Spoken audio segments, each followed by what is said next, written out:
Hari ini kita akan melanjutkan materi ikatan kimia dari pertemuan yang kemarin ya. Kalau kemarin kan kita sudah membahas tentang ikatan ionik, ikatan kovalen, dan ikatan kovalen polar, nonpolar, dan ikatan kovalen koordinasi ya. Nah, hari ini Ibu akan membahas tentang ikatan kimia mengenai bentuk dari molekul dan gaya antar molekul. Oke. Nah, untuk bentuk molekul, contohnya seperti ini. Misalkan kita punya BeCl2 gitu ya. Nah, Be punya nomor atomnya itu adalah 4. Maka kita buat nih konfigurasi elektronnya 1s2, 2s2. Berapa elektron valensinya? Elektron valensinya 2 gitu ya. Lihat di sini dia ada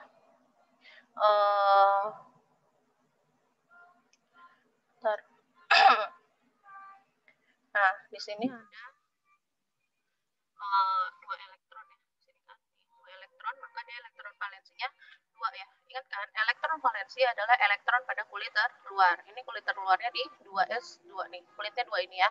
Nah, elektron yang terakhirnya ada di sini. Nah, untuk Cl, 17Cl, elektron valensinya berapa gitu. Nah, ini kalian bisa bikin konfigurasi elektronnya. Kemudian kalian ambil di kulit terluarnya. Ini kulit terluarnya ya. 3s2, 3p5 kan. Nah, kulit terluarnya 3, maka kalian ambil si elektronnya. Di S-nya ada 2, P-nya ada 5. Jadi ada 7. Maka di sini elektron valensinya ada 7. Nah, di sini kita bikin ikatannya kayak gini. Be tadi kan ada 2 ya. Be 1, 2.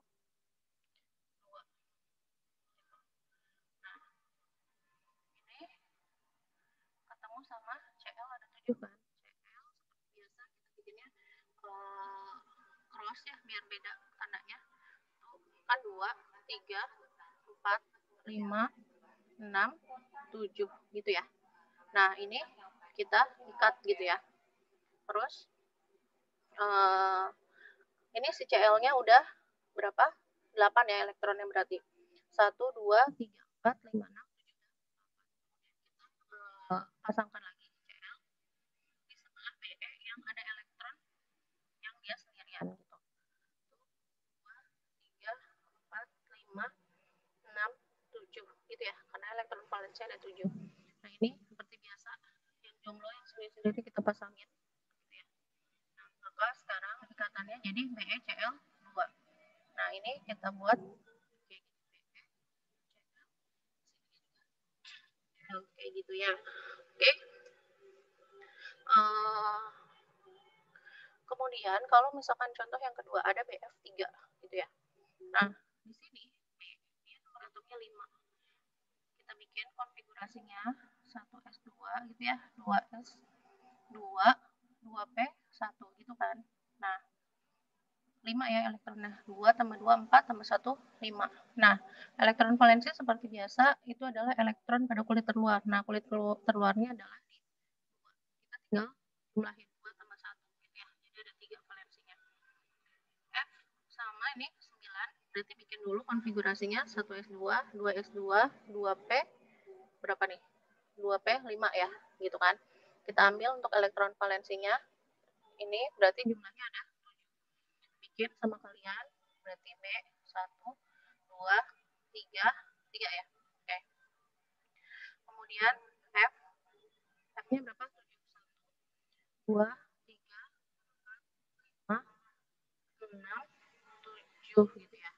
Nah, yang sendiri-sendiri kita pasangin. Terus sini F gitu ya. F nya 1, 2, 3, 4, 5, 6, 7 gitu ya. Ini sama, kemudian ini juga sama F, terus ini 1, 2, 3, 4, 5, 6, 7 gitu ya. Nah, ini ya, ini F-nya jadi 7, ini F-nya juga sama 7. Nah, di sini kok B-nya 6 gitu ya. Nah, loh, jadi kalian tugasnya adalah cari Itu ya, cari contoh lain. Cari contoh lain, tugasnya adalah cari contoh untuk senyawa yang tidak memenuhi kaidah oktet. Memenuhi kaidah oktet.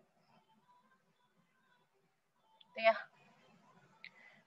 Disertai dengan gambar bentuk molekul.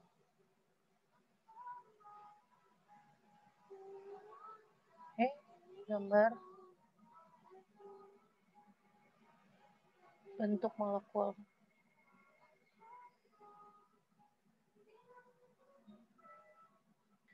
Molekul itu ya.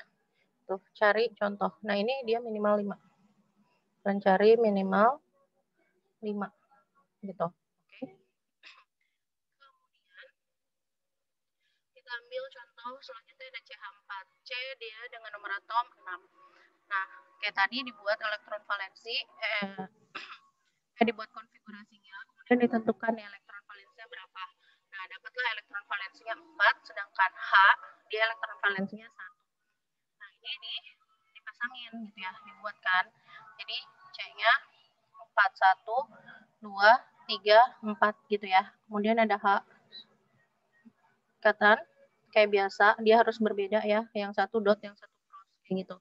Nah, si C-nya di sini berarti ikatannya berapa elektronnya, jadinya 1, 2, 3, 4, 5, sedangkan H-nya ada 1. Oke, kita lanjutin karena ini masih kurang ya. Nah, kita mau bikin CH 4 itu. Sekarang C-nya berapa? Tuh 2, 3, 4, 5, 6. Masih kurang kan? Kita tambahin lagi H-nya. Itu ya. Nah, gitu ya. Sekarang C-nya berapa? 7. Oke, kita tambahin lagi H-nya. Itu. Nah, sekarang udah jadi CH 4 gitu ya. Nah, kita kalau misalkan bikin strukturnya kayak gini. H, dia H, CH, ini juga H gitu. Nah, ini kalau bentuk molekulnya dia adalah tetrahedral. Sudutnya berapa? Sudutnya adalah 109,5. Oke, kita lanjutkan. Nah, untuk ikatan antar molekul gitu ya. Sekarang kita masuk ke ikatan antar molekul. Di antar molekul yang pertama ada ikatan logam.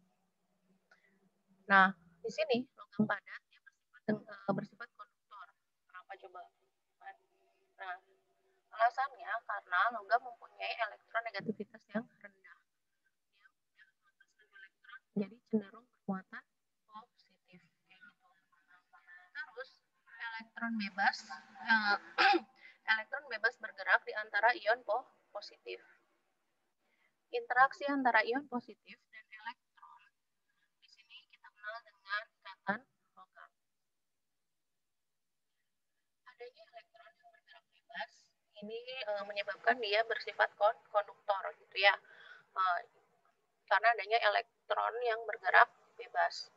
Terus, nah di sini elektron terluar dia bergerak bebas kayak tadi ya, misalkan si Na. Na elektron terluar itu adalah elektron valensi ya. Nah, terus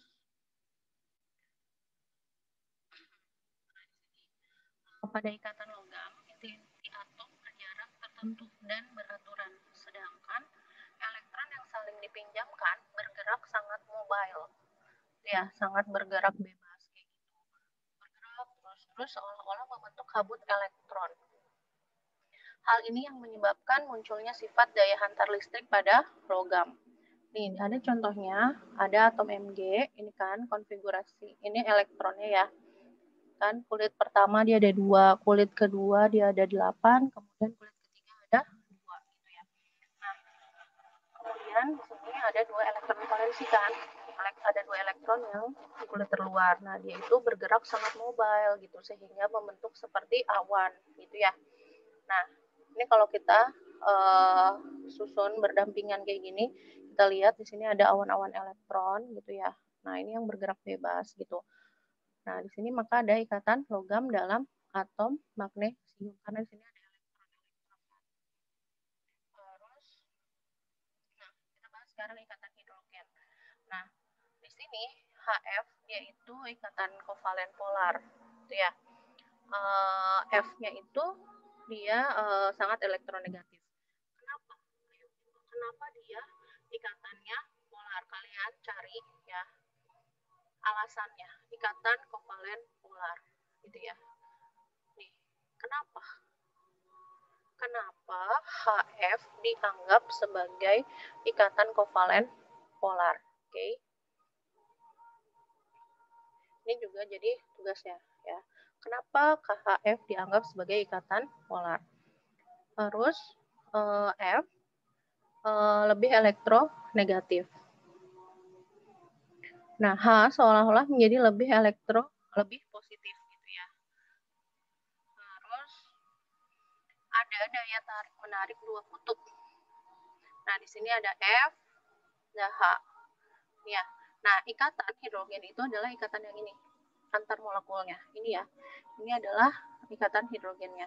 Nah, ikatan hidrogen itu kan ikatan antar molekul ya. Antar molekul itu berarti misal gini. Ini udah ada HF. Ini satu molekul HF. Ini satu molekul HF. Gitu ya. Nah, di sini H-nya yang dia berikatan sama F-nya gitu. Karena ikatan hidrogen itu H yang terapit gitu ya sama unsur-unsur yang dia punya keelektronegatifannya sangat besar gitu. Makanya dia susah untuk dilepas gitu kan karena dia sangat tertarik. Ini sangat tertarik ke sini, ini pun sangat tertarik gitu kan. Makanya dia sulit untuk dilepas. Ya.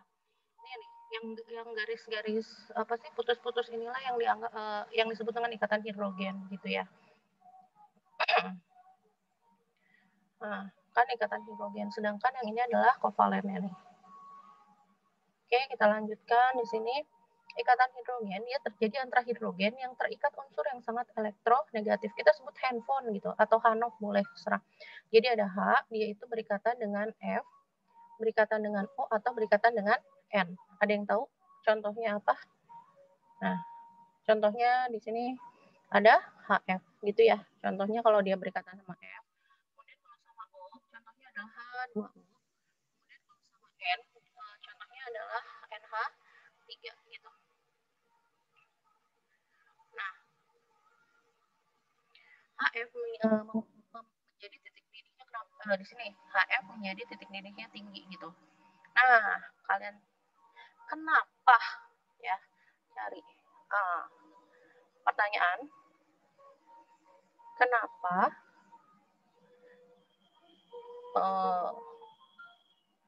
titik didih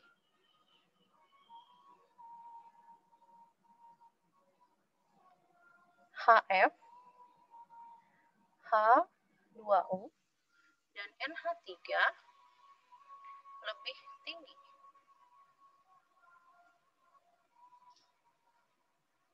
dibandingkan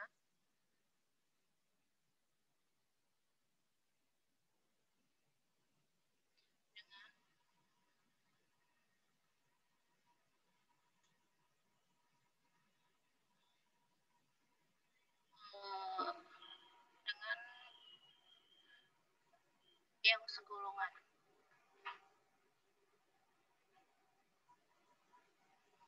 Ya, contohnya kayak misal gini, ada HF, kan dalam satu golongan HF, terus ada HCl gitu ya, ada HBr, terus ada HI. Nah, kenapa titik didih dari HF tuh lebih tinggi dibandingkan yang di bawahnya ini gitu. H2O juga kan di H2O ada siapa aja, ada H2O gitu ya. Terus ada H2S dan selanjutnya ke bawah. Nah, kalian cari alasannya kenapa titik didih dari HF, H2O dan NH3 itu lebih tinggi dibandingkan dengan yang segolongannya. Kayak gitu. Oke. Sekarang kita masuk ke ikatan van der Waals. Nah, ikatan van der Waals ini gas-gas yang saling bersentuhan atau mendekat terkondisikan gitu ya. Nah, karena pada kondisi tertentu suhu rendah dan tekanan tinggi gitu. Oke, selanjutnya selanjutnya di sini misalkan nih ada siapa nih? Ada bagian reaksi yang menggambarkan peran interaksi van der Waals dalam pembentukan molekul polietilen sebanyak N molekul. N molekul ini, N ini adalah jumlah tertentu aja gitu, bisa 1, bisa 2, 3 sampai berapapun kayak gitu. Nah, nih ya, di sini ada di sini ada etilen. Nih ya, ada rangkap 2-nya gitu ya. Nanti kalian akan belajar di kelas 11 ya. Ini ya, tentang hidrokarbon untuk ikatan-ikatannya. Nah, di sini dari yang tadinya punya rangkap 2, ini kan ada rangkap 2 gitu ya. Dia akan berikatan gitu ya. Jadi hilang kayak gitu. Terus ada ikatan hidrogen intramolekul dengan etanol dan intramolekul antara ini bukan intramolekul ini antar molekul antar ya bukan intra antar karena kalau intra itu kan yang ada di dalam ya sedangkan ini kan ikatannya antar molekul. Nah di sini ada H2O ini etanol dengan H2O gitu. Nah di sini dia tuh dia berikatan ikatan hidrogennya ini ya gitu ya ikatan ini H2O nih ini kan ini H2O gitu ya ini H2O ini etanol nih gitu ya C2H5OH gitu. Nah ini ikatannya jadi nggak selalu kalau ikatan hidrogen H2O dengan H2O nggak gitu yang pasti dia terapit H2O dengan HF gitu kan gitu. Berarti ini ikatannya ke sini gitu kalau H2O sama HF bukan H sama H ya tapi di sini H sama jadi ikatan hidrogen itu adalah H yang terikat dengan unsur yang memiliki elektronegativitas yang tinggi. Oh masuk yang elektronegativitas yang tinggi F juga sama kayak gitu. Oke. Nah, ini terdapat 2 jenis ikatan kimia yang terdapat pada sistem biologis, yaitu ada ikatan kovalen, ikatan kuat. Jadi kalau ikatan kovalen itu kan ikatan intramolekul ya, yang ada di dalam molekul itu sendiri gitu. Yang kemarin kayak misalkan HCl gitu ya, HCl, ya kan, H sama Cl kayak gitu. Kemudian ada ikatan non kovalen, ini ikatan yang lemah, contohnya kayak antar molekul gitu. Jadi antara misalkan kayak apa ya misalkan misalkan ada C2H4 gitu ya ini C2H6 dengan C2H6 gitu ya. Nah ini ikatannya antar molekul kayak gitu ya. Nah dia sifatnya lemah. Terus kemudian ada ikatan kovalen mengikat atom-atom yang membentuk molekul pada ikatan kimia organik. Sedangkan ikatan non kovalen dia menentukan struktur 3 dimensinya gitu. Berarti misalkan kayak protein gitu ya. Protein itu kan dibentuk dari asam amino. Nah, ikatan kovalen yang ada di asam amino. Misalnya ini asam aminonya. Asam amino gitu ya. Nah, kemudian ada asam amino dengan asam amino itu ya. Nah ini ada berikatan nih. Nah ikatan ini adalah non-kovalen gitu. Nah ini dia ikatannya lemah dan dia membentuk struktur 3 dimensi gitu ya. Dia bisa membentuk lilitan tuh kalau misalkan kayak kalian lihat di DNA ya. Kalau di biologi ada di DNA dia bentuknya kan kayak helix gitu ya. Nah itu adalah ikatan molekulnya. Terus energi yang dihasilkan pada saat pemecahan dan pembentukan ikatan kovalen sangat besar. Atom yang terikat dengan ikatan ini sangat stabil, sehingga energi yang diperlukan untuk memecahkan ikatan tersebut sangat besar. Perubahan energi yang terjadi untuk memecahkan ikatan kovalen ini dipengaruhi oleh pembentukan ikatan kovalen yang lain. Karena kuatnya ikatan kovalen, maka molekul yang atas ikatan kovalen dapat bertahan dalam waktu yang lama. Itu ya.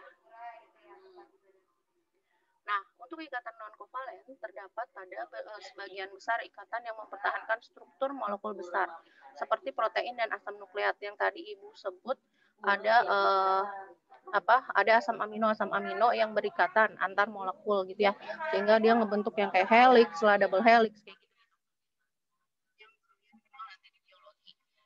Pada suhu normal, ikatan non-kovalen hanya bersifat sementara. Akan tetapi, banyak ikatan kovalen yang secara bersama-sama membentuk ikatan yang mempunyai kestabilan yang tinggi. Yang termasuk ikatan non-kovalen, ada ikatan hidrogen, ada ikatan ionik, ada ikatan van der Waals, dan ikatan hidrofobik. Nah, kesimpulannya, setiap unsur selalu memiliki kecenderungan menjadi unsur yang stabil. Kestabilan unsur di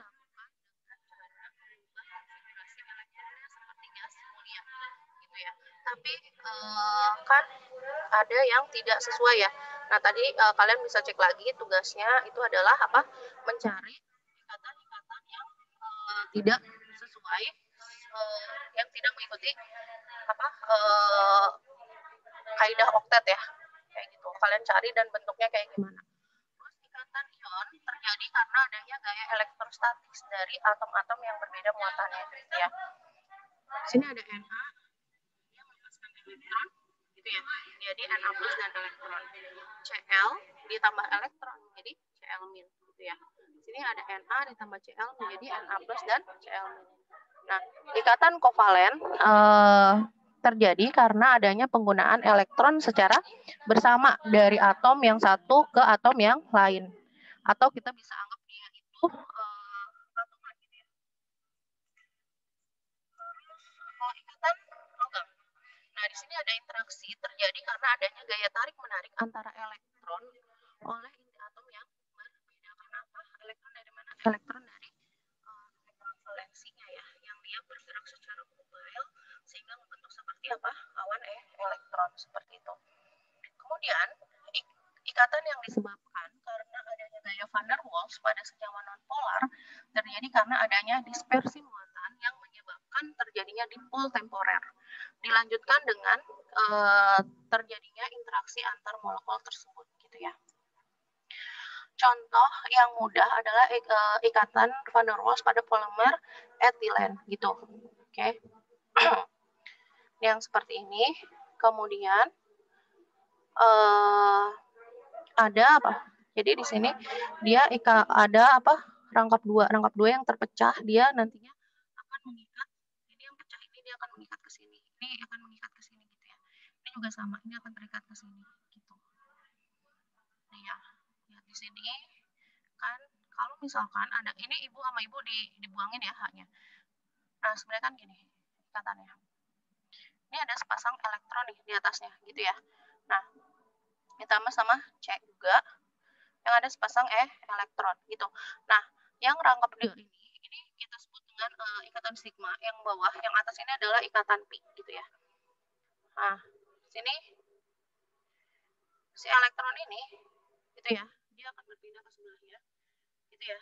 Nah, ini juga akan ke sebelahnya. Nah, ini tuh sebenarnya kan dia berikatan sama yang lain gitu ya. Nah, ini juga sama gitu. Maka ini jadinya kemudian si C ini jadi tunggal ya, karena kan tadinya rangkap duanya sebenarnya bukan rangkap dua, tapi ini adalah dua elektron dia bergerak terus menerus kayak gitu. C terus nah ini sama ibu kita ganti warnanya, misalkan kita warnanya hijau. Nah, ini hasil dari ini ya. Nah, gitu.